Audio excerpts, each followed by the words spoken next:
Cette semaine, c'est le salon Marjolaine qui a retenu l'attention de l'EMC Campus et de quelques 80 000 visiteurs. À l'heure où le développement durable et le bio sont plus que d'actualité, le parc floral de Vincennes était le lieu idéal pour accueillir les 550 exposants venus proposer leurs produits et solutions pour vivre en harmonie avec la planète. Bien plus qu'un simple salon écolo, Marjolaine se définit comme un véritable guide du savoir-vivre. Que ce soit en matière de protection des animaux, du tourisme responsable, de l'alimentation, de l'habitat, du bien-être, de la cosmétique, de la mode. Bref, tous les domaines sont concernés, il y en avait pour tous les goûts et toutes les couleurs.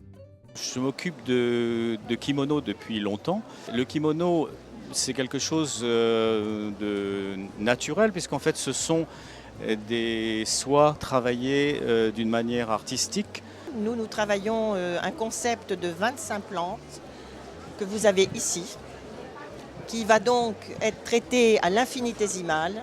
C'est une recette qui a 3000 ans d'âge, qui a été découverte en Afrique australe et avec laquelle on va faire des très grandes choses pour la peau. Nos hommes là-bas qui travaillent qui ramassent ces plantes sauvages sont payés comme des ouvriers européens. Ce sont des gens qui travaillent dans l'éthique, dans la biodynamique et dans la bioénergie. Le bio, il a de l'avenir si on continue à rester paysan. On essaye de faire des choses précises à la vigne pour avoir des choses précises dans le vin, des vins qui nous ressemblent. Mais c'est pareil pour un gars qui fait des céréales en bio.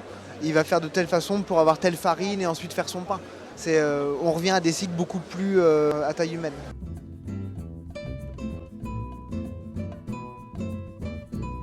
Tous nos villages sont basés plutôt hors des autoroutes des vacances et sont implantés à ces endroits pour bloquer quelque part la désertification des campagnes. On emploie les gens du cru pour justement conserver un emploi, conserver le bassin d'emploi qui est présent autour du village.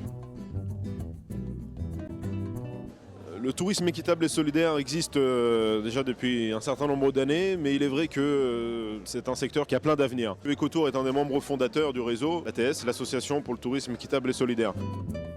ATS est une association qui a été créée en 2006 et qui a pour but de fédérer au niveau national les opérateurs du tourisme équitable et solidaire.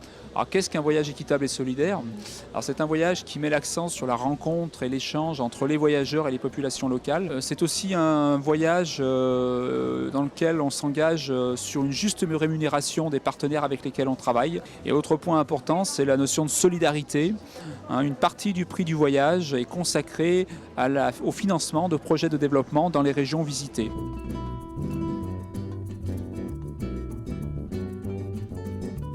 Donc un message aux étudiants qui ont envie de se lancer dans le tourisme, je crois que moi je leur dirais d'être innovants, de ne pas se mettre de barrières. Les nouvelles pistes, les nouvelles voies sont souvent ouvertes par des gens qui sont inventifs.